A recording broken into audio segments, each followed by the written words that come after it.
All right, so we should be live right now. But before we begin, I say it's every interview. But first, actually, I'm going to ask you. Before we start the interview, is there anything you want to plug or anything you want to shout out, anything like that before we get this thing going? I want to shout out my parents, and pretty much that's it. Yeah, definitely. And I mean, I got to shout out myself too. So make sure you guys give me a follow on Instagram, iHoopsFL. That's where I post all the highlights, all the best clips, all the good stuff from these interviews, and also on my Twitter page, iHoops Recruits. On there, you can find articles and recruitment info. Sorry, articles and like South Florida basketball info. All that good stuff is found on there. But yeah, let's get right into the interview. And I guess I didn't want to talk like when you got your first offer. I remember we were talking. I mean, it seemed like you were kind of hard on yourself in terms of not having offers or finally getting it. Could you talk about that process leading up to your offer, how you were mentally? Well, mentally, I felt like I was doing pretty good at AAU. I played with the Georgia Stars. We had like 8, maybe 9 people on our team had Division One offers, and I wasn't jealous of them at all. I was happy for them, but it was like, being a kid, I'm working and stuff, and I'm seeing my friends doing it. I'm so happy for them. It's like I was eager, and I'm glad I didn't get that offer at the time because I wasn't as grateful as I was now. But waiting and getting that hunger for it, and then keep on working. And when I finally got that first offer, I was happy. I was real happy because I felt like all the hard work paid off, and it was more work to be done. Yeah, and I'm sure that was definitely like super hard for you. I mean, it's even hard for me. Like all my friends, this isn't like basketball, but like all my friends are smarter than me pretty much. Like I'm a smart guy too, but my friends are even smarter. So it's like I'm seeing all of them, just get all these good grades and all that, like take all these hard classes and get good grades and like not have to try as hard. And I'm out here like busting my butt off, grinding, like studying every day, like a little bit every day, so I get good grades on tests, like sacrificing all my social life for like school and this and all that stuff. And they just kind of just live life and do well in school. And that always pisses me off too. And I haven't really had that moment where I'm like, yeah, like it was worth it. Well, it is worth it, but I never had the moment like you had. But can you describe when you did get that first offer? Just like how good did that feel? Like, is that one of the best things in the world where you finally saw all the hard work pay off, especially when you saw all your friends were getting all these offers and now you're finally like included in that conversation? It was I think it was the weekend after we had our only tournament of the season, and I'm seeing one of my point guards. He just got an offer from UGA, I think, and I'm saying I was so happy for him. Don't get me, I was happy, but it was like in the back of my head, I was like, dang, when am I gonna get mine? Because I've been working too, but I haven't been dissing nobody. But it's crazy because I was thinking about it, and literally like within like 30 minutes, maybe 40 minutes, my coach called me. He was like, "Hey, you got your first offer." I was like, "What? That's crazy." And it was almost surreal because like, of course, when you hooping, you think, yeah, I'm gonna get offers. Yeah, I'm gonna go to the league and stuff. That's what you always think. But when it happens, it's like it's crazy. It almost feels like it's a dream. Yeah, it definitely is super crazy. I mean, it's even crazy for me thinking about how, like, even though you may think of yourself as, like, of course, a good hooper, but you probably don't realize, like, if I made a percentage of all the hoopers with Division One offers in the country, like, I would say definitely less than 10%. I mean, it's a super small percentage. So that's just like something crazy to think about as well. But what would you say was like your initial reaction when you got the offer? Were you like running around your house screaming? Did you, I don't know, like jump up and down or something like that? Like, what were your like your initial celebration? As soon as I got it, first off, I thank God, of course, and then when went to my parents, told them, and believe it or not, I actually went and worked out because I didn't know what else to do. I had so much energy after I got that offer. It was like I got to do something with my energy, and I just worked out. And couldn't be more a better time to work out after you got the offer. Most coaches wouldn't think a kid would work out after they just got an offer. Most kids would be relaxed and say, "Hey, I got an offer. I'm happy." But I felt like it was more work to be done. Yeah, and that sounds like a good idea because like once you get that first offer, it like and a lot of players say this, which it honestly surprises me, but they always say it motivated me to go out and get more offers. So that's that's kind of cool. You touched on that. Or did you work out just by yourself, like a trainer? Like what did you do right after that? Yeah, I went to in my garage. I had weights and I had a basketball Okay. ball handling drills, and I lifted and stuff. And I put on music. I would just get in the zone because it was like I wasn't emotional in a bad way, but it was just it was a great feeling. I just wanted to. It was just that moment. I just wanted to get better, and at the time and just work. Yeah, that was definitely awesome for sure. And I'm not like this isn't definitely not like an original or sorry, this is not like a religious podcast or interview or anything like that. I mean, I consider myself a pretty religious guy, but you mentioned God. I mean, can you talk about like your relationship with Him and kind of what you were doing, in terms of God, like praying that kind of helped you out along the way? Because I know that was kind of a big thing for you too. That kind of led you to the success you're at now. Man, where do I start? Not trying to go crazy on the whole religious thing. Yeah. Um, I really wasn't very religious at one point. I mean, of course, I believed in God and praying and stuff. But I mean, I really didn't have a big relationship. So Yeah, it was like sorry to interrupt, but it was almost like you didn't see like you kind of knew like God for God, but I feel like, at least is how I was. Like, I knew God was God and everything, but I didn't realize like, oh, this is God and I watched, these NBA and they're like, oh, thank God. And I'm like, what? Like, I was like, what do you mean, thank God? Like, what do you do? But now as you get older, you start to see just like the impact he has. Is that what you were going to say? exactly. But no, after I just started to get more involved with him. I started reading a lot more about him and knowing a lot more about him and just getting into a great relationship with him. And it actually helped me. It saved me from a lot of bad decisions I was gonna make, but it just helped me a lot.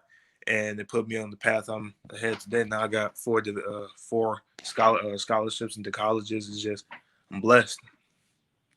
Yeah, definitely. And with high school going on right now, I forgot was Chase Clemens? Did he play for you guys too, Georgia Stars, or was he on a Yeah, different team? he played for Georgia Stars with us. Yeah. Okay, so I mean having a guy like Chase Clemens uh play AAU with you and your high school teammate, is that bond between you guys like extremely special? Man, we like family now. We know each other since seventh grade. We played with the same AAU team, and then I think he just trained for the next 2 years by himself. He really didn't play AAU as much. So I was really happy to play with him this year because if we being technical, he really hasn't played like basketball like for real since like seventh grade, eight, because he that was when he started playing for real. And then this year he had a knee injury, but he's coming back in the end of this month.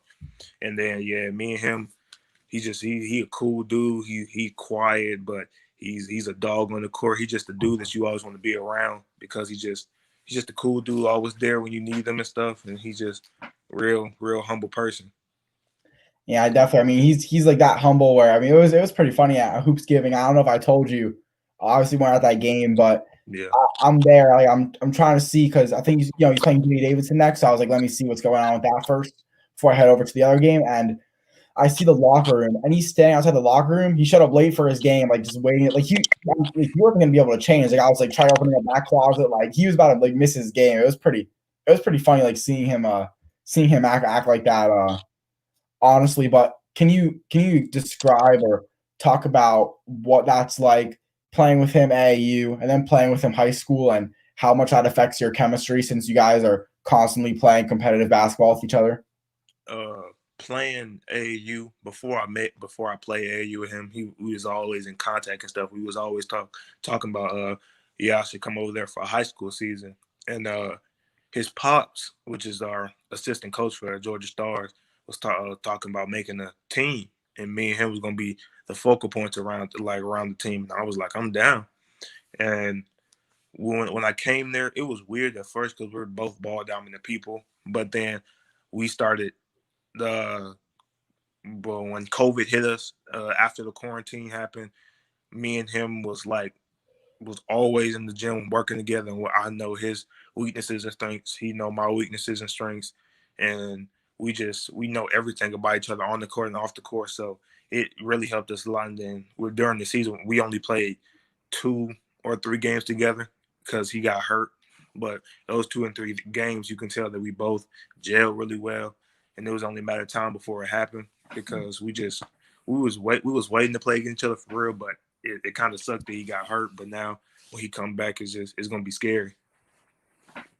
You told me that you're a ball dominant player, but being a center, that's not really something you associate with ball dominant. Like, or I guess my interpretation of ball dominant is more, carrying the ball or dribbling the ball down the floor, or always like a move for yourself and all that stuff. Like being a center, if you're a guy posting up again, I wouldn't even consider that ball dominant in my opinion. Like, could you explain to me why you said you're a ball dominant player?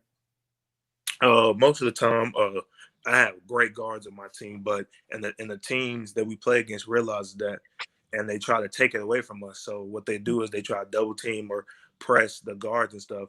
And most of the time, I end up getting the rebound, kicking it out to them, and then as soon as they cross half court, they're getting pressured, and then that's when they kick it to me.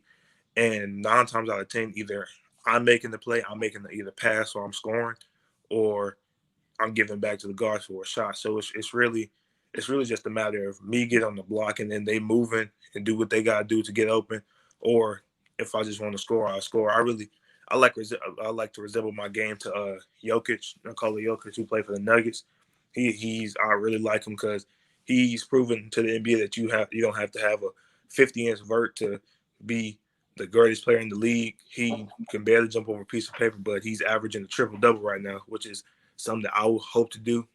And yeah, I just really resemble my game to him because I feel like me and him both have the same characteristics, but he's in the league. But I feel like me and him have the same vision, me and have the same like post scoring skills and stuff like that. And yeah. Yeah, that's definitely a great player to compare yourself to. And you talk about the formation of Georgia Stars. How did that whole team come about? Like, for your team individually, because you said how it was going to be you and Chase being the focal point of that team. Obviously, you guys are definitely a very, very stacked team. You got Ethan there. Then crap, I forgot his name, but I literally interviewed him and I forgot his name. I know he's out from Kennesaw State too. I completely forgot his name, but wait, yeah, what was his name again? Isaiah. No, he is out. No, he lives in like Tennessee or something like that. Yeah, it's Isaiah. No. I know wait, crap. I'll tell you his name in just a second. Wait, now I gotta know this. Like once you kind of like no, well I know him too. Yeah, he's no. Oh, Grant. Grant. Oh yeah, Grant. Yeah.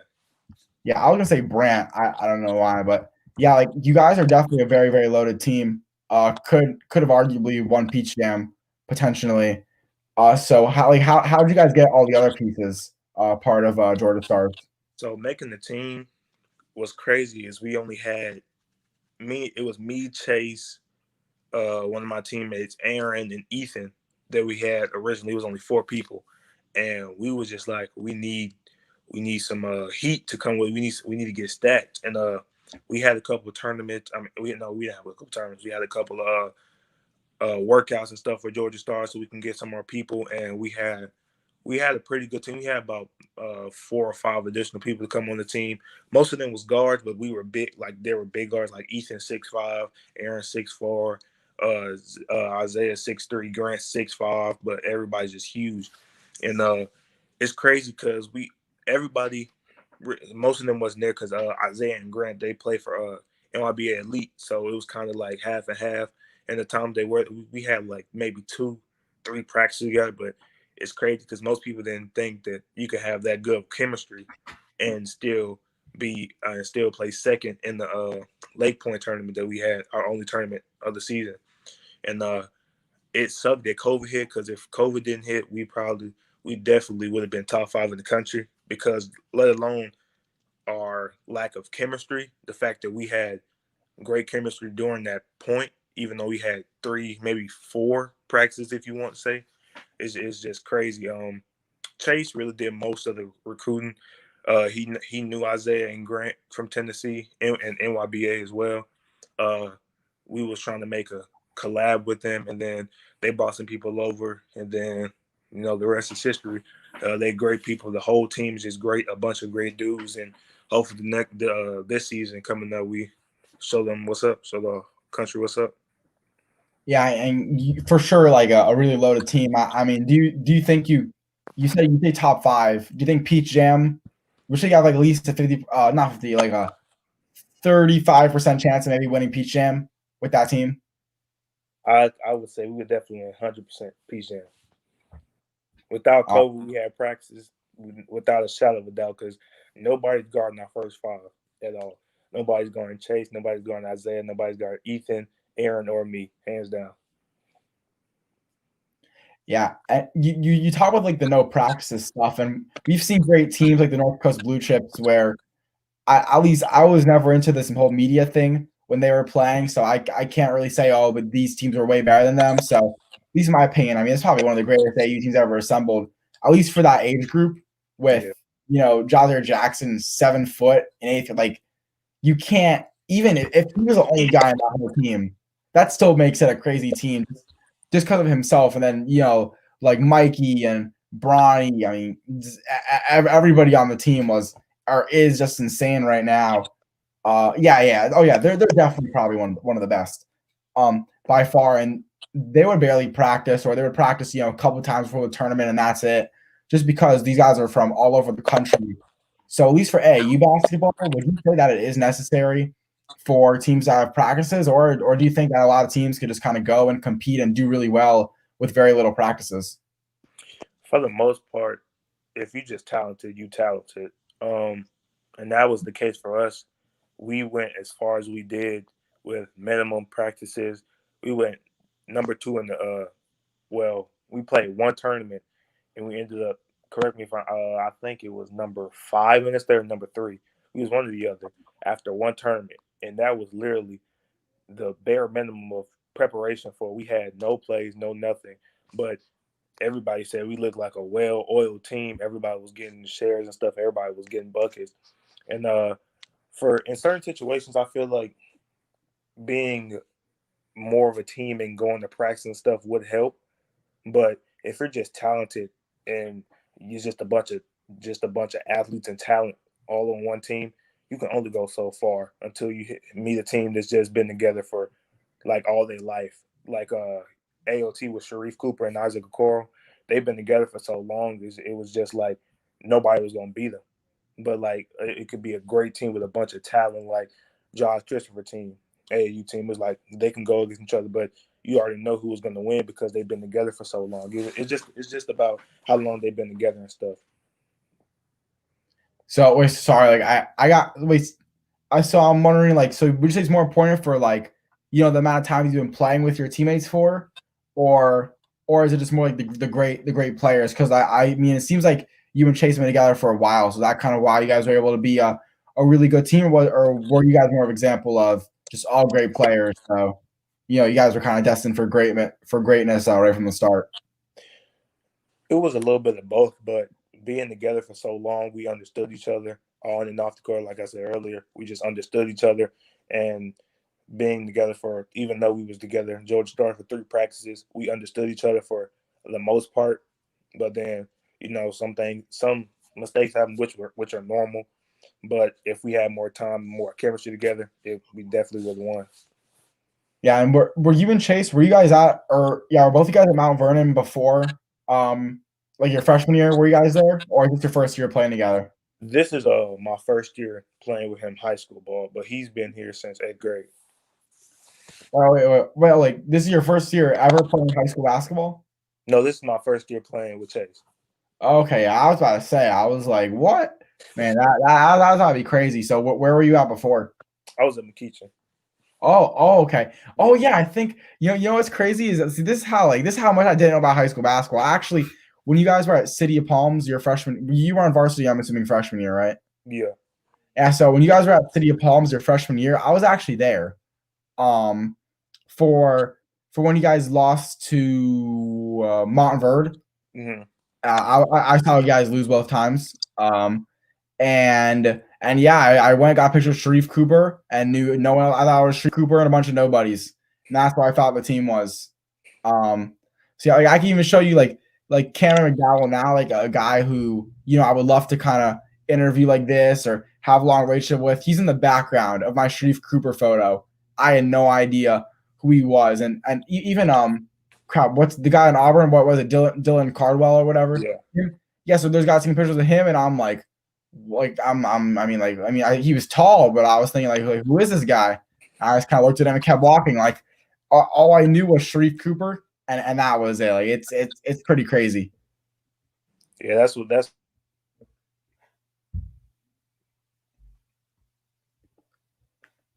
Wait. I can't hear you right now. I don't know. Can you hear me now? Yeah. What were you saying? I said most people thought it was just a team of Sharif and nobody else. It's just a bunch of it's just Sharif, and this is last year, so he finna go crazy by himself.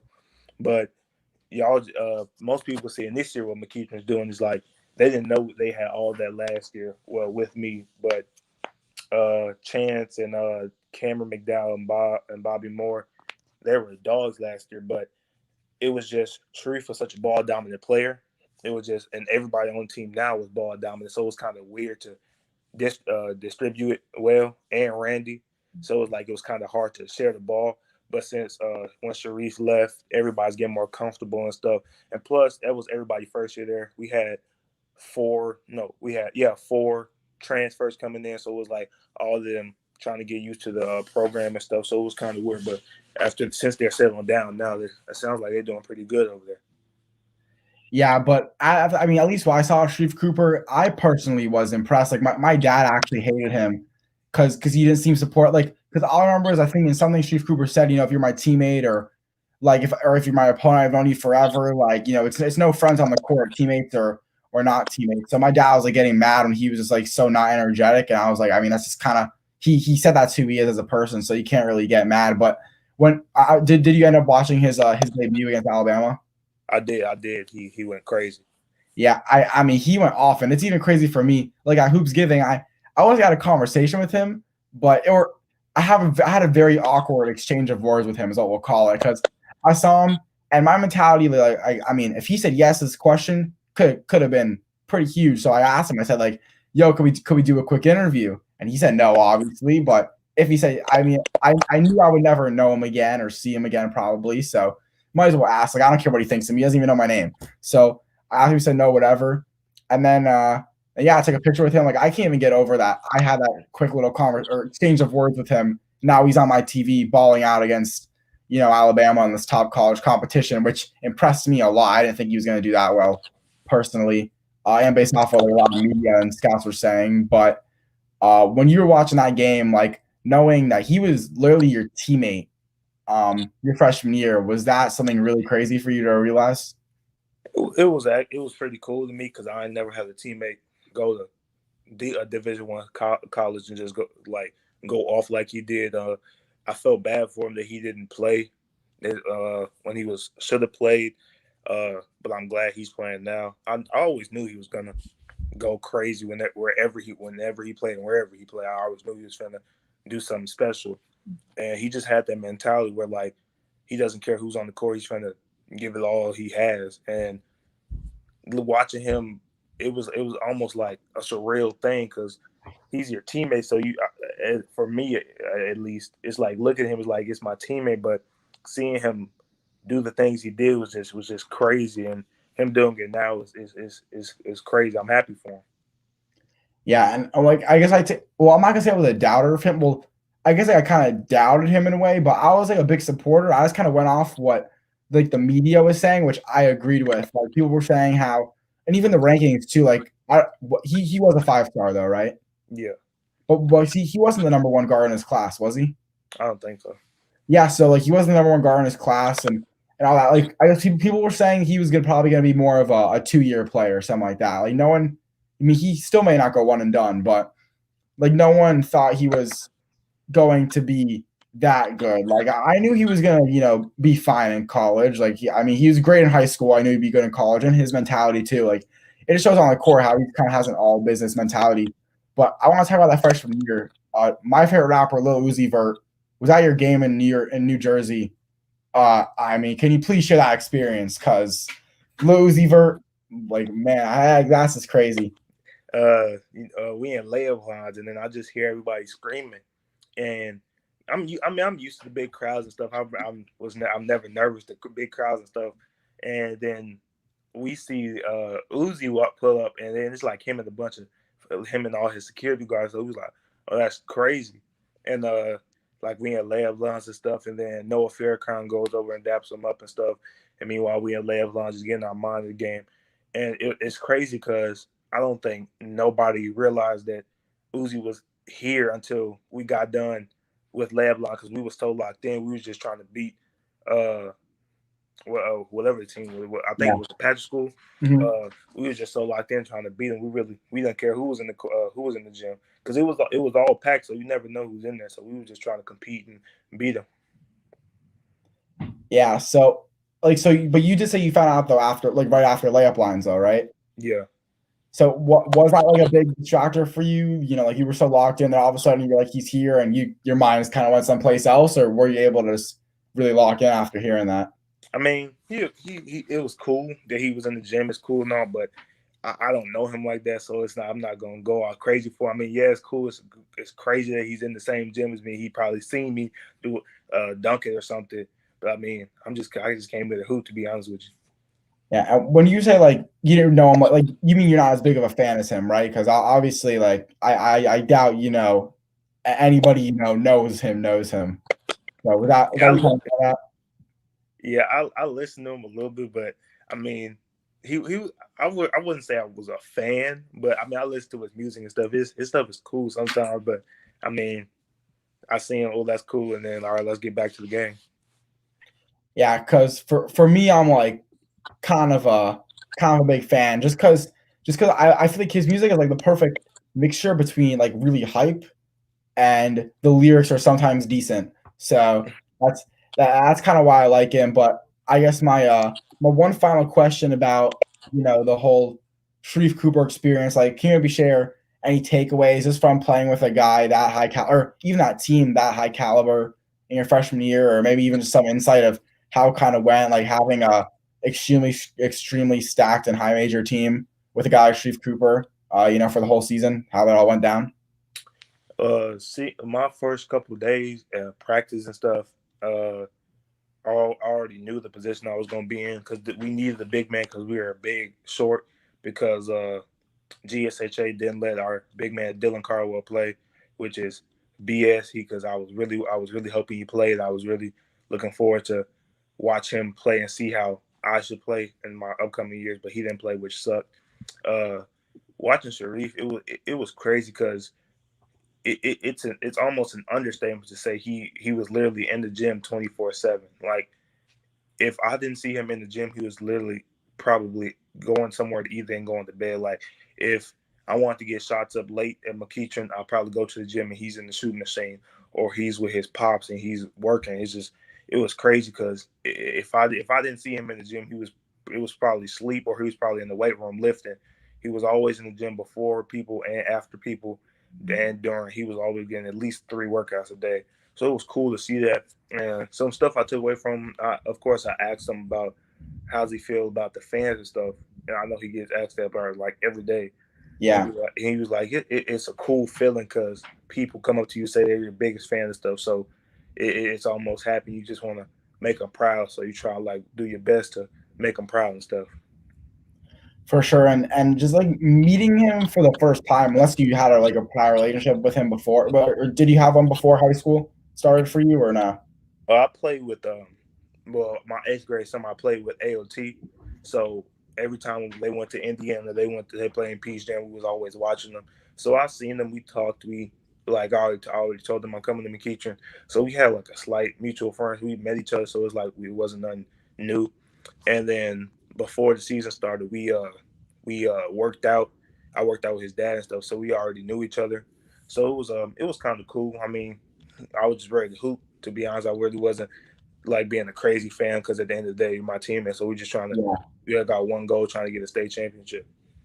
Yeah, because I was about to say, like, if that was your first time, like, you were just zoned to go to school at McEachern, and he was there, and you guys had no prior relationship. I mean, I would have been really interested to see how you would have acted, and all that stuff. That's like a super high profile guy, and coming in as a freshman, like, you're obviously going to act weird because you're a freshman. And then now having him be there, like, and I mean, wasn't he kind of like he wouldn't play around in practice? Like, I heard, like, I'm sure the stuff he did in practice was probably like mean to some extent. So I'm sure being a freshman, that must have been like pretty scary. So that's why I was pretty curious about that. But that's such a cool experience. But I guess going from McEachern, pretty big public school, to now Mount Vernon. Again, you haven't had too much experience playing games with them, but what's been the biggest difference between the two different atmospheres? Most people will think I'm crazy because they're like, "Oh, why would you switch to a? You're at a 7A school and now you're going to a single A private school."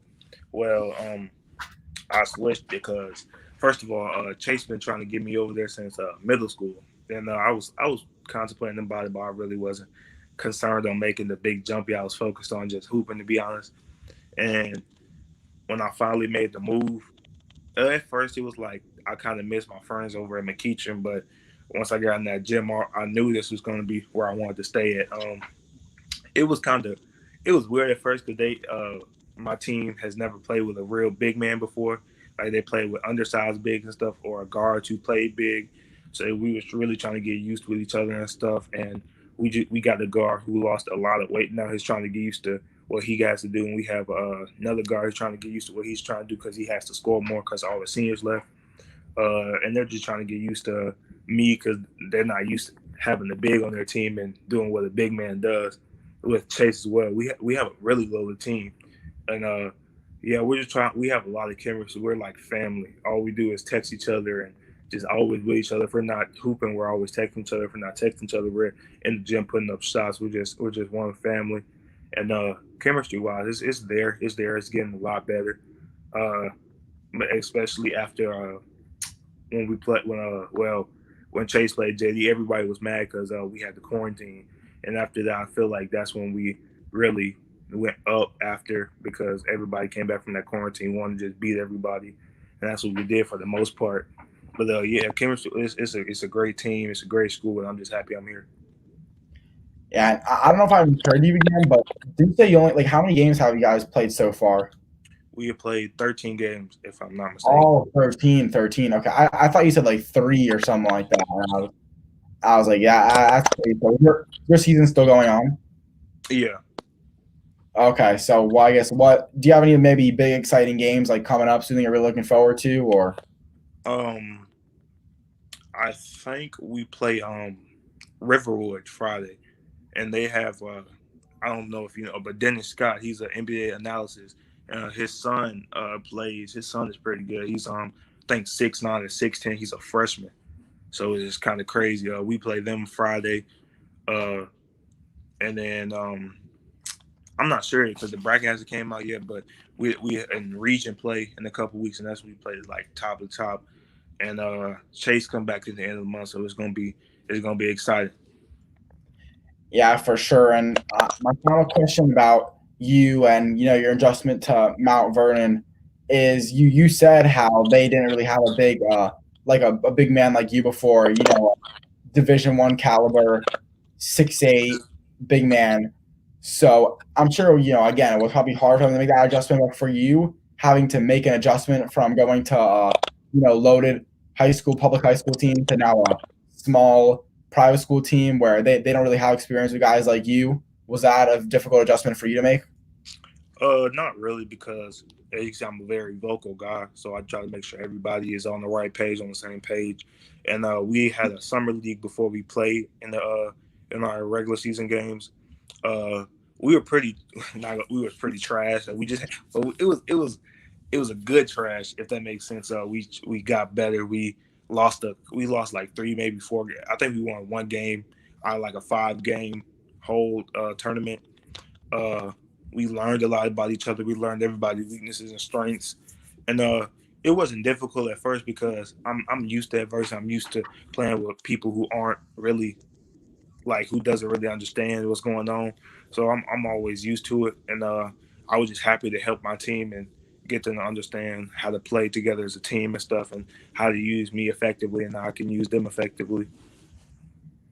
For sure. And I guess I got one more question for you, and this is like very or it's still kind of basketball related, but it's pretty, I guess, off topic, I guess, because of everything we've talked about. But I see you wearing glasses right now. I see in the picture, I think those are glasses. Why don't you wear any goggles? Um, actually have some goggles, but with the goggles I can't see for it. Like in the corner, like when I see it, kind of makes me I can only see straight and like slightly to the right or left. I can never see like in my periphery. Like my periphery is gone when I wear goggles. So what I do, I have another pair of glasses. I just put it, and I have a strap on. So when I put the strap on, it's like hard to fall off. So it's just easier so I can see everything. Yeah, because I was about to say, like, I know for my little brother, I've broken my little brother's glasses a couple times, like, obviously not on purpose, but like one time, there was my biggest fear is tornadoes. There was tornado warning, and I was like going to the bathroom, because like no windows and everything, and my brother was like freaking out too. I'm like waving my arms around, and I knocked the glasses off, broke. So like every time I see like someone playing basketball with glasses on, like I just imagine them breaking and like how mad they probably get, or when someone's glasses fall like during practice during a game, I'm like I'm like scared for a second for the glasses. So that's kind of why, and because at least for myself, like I have a friend who used to wear goggles a lot, so I said like you should make a gang, like goggle gang or something like that, or goggle fam. So that's why I could have recruited you to my fam that I can be a part of, but I guess it's not something you're interested in. Nah, not yet. At least I have to find something that I can work with. Yeah, but I mean, we could do glasses slash goggle gang or something like that, and kind of tie it together. We could be accepting of other sets of eyewear for sure. For sure. Yeah, but before we end the interview, I guess to end it off, could you share your goals for basketball and for life, and then we'll call it that. Uh, well, no, for sure. For first thing, I want to be the best basketball player I can be. I know everybody says I want to be the best basketball player in the league, or I want to be number one in the country and stuff like that. I just want to be the number one player I can be. Uh, I know you probably haven't seen, but I have a highlight on my Instagram, and it shows the Max Prep top, like all first team freshmen. Oh yeah, I saw that. I saw that. And I wasn't necessarily upset because it was at a time where I wasn't in the right tournament at the right time, and I knew I could be up there if I just was in the right tournament. But I'm glad I seen that because it made it put a chip on my shoulder, and it wanted me to prove everybody that I'm the best big in the country. But and life wise, I for sure for first thing I want to impact a lot of people's lives. I want to help as many people as I can. Uh, I just want to be a person when they think of it. He was he was a nice guy. He was always humble down to earth.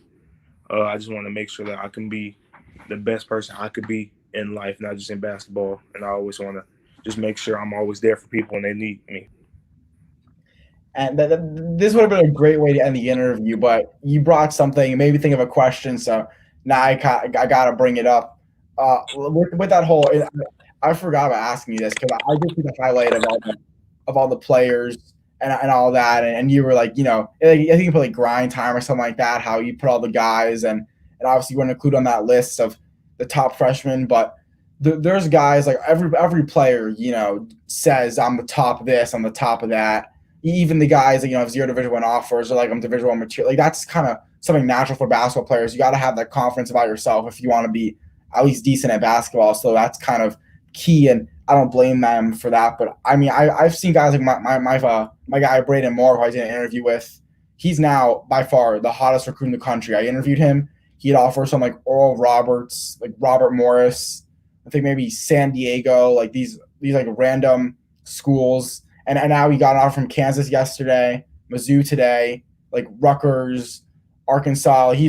I mean, I'm telling you right now, the hottest recruit in the country, and he's kind of blew up like that. So, do you really, really believe that you could kind of have that similar story where right now you're this big major player and you're just one big game away from just blowing up, and you think it's going to happen soon, probably? Uh, well, of course I want that to happen, but it's only a matter of time before it happens. I'm not really too concerned on the college offers to be. Of course, they sound cool and stuff. It's cool for the media and stuff, for the recruiters and people like uh, Overtime and Bleacher Report to say, oh yeah, he has 40 D1 offers. But I just want to be the player that if he steps on the court, he's a problem. I don't because you can have 40 Division One offers and then not do nothing on the court. So I just want to be the player to be like he can go and yeah, he maybe have 10 or 12 plus Division One offers, but he's gonna be a problem his senior year. Yeah, definitely, man. I'm sure the guy like you, and I'm sure pretty much everybody at your level, like it's almost, not a lottery. Like it's more the right guys, they're going to make it. So you may be just under recruited and underexposed throughout all high school, throughout all college, but the good thing with basketball is that the people will find you. So if you're just that talented, then you're going to the NBA. Like, it doesn't matter. Everyone's journey is different, and I'm sure everybody like at your level or even below your level that maybe has this one Division One offer. I'm sure if they just put their head down and just trained every day for like almost all day, and we're just had like everything perfect, then I'm sure they go to the NBA too. So it's almost like the offers and all that stuff, like it really doesn't matter. But as long as you kind of do that right formula kind of thing, then you'll definitely get to wherever you want to be for sure. Yeah, for sure. Yeah, but anyways, I appreciate you for taking your time. I want to just interview with you. It was a lot of fun for me. I kind of liked how it went, kind of like the style of it. Anything else you want to say before we end this interview? I'm glad it's been a minute we've been trying to interview. Yeah, it's been a long time. Partially my or all my fault with that, but glad. I mean, we almost fought it today, but yeah, glad we kind of got this thing out of the way. Have to take care of. But yeah, now we're good. So yeah, I'm glad this thing happened. It's probably one of my better interviews that I've done for sure. Yeah, I'm glad that we got this interview, girl, and then hopefully we can have plenty more to go. Definitely. I probably will have to do well with you. It'll probably be. I would say the most recent, or I guess the shortest amount of time I would do another interview with you is I'd go with May or June, because you gotta give us, unless I'm struggling that bad where I gotta do it like the next month, then fine. But you gotta space it out to where your life kind of changes in that span. But yeah, I guess I'll plug your Instagram real quick, then I'll plug mine. So make sure you guys give us a follow on Instagram at _Keith Williams _ and I'm iHoopsFL. And anyways, for 2023 Mount Vernon High School Center, Keith Williams, I'm Isaac Fleischer, and this has been another iHoopsFL interview. Peace out, guys.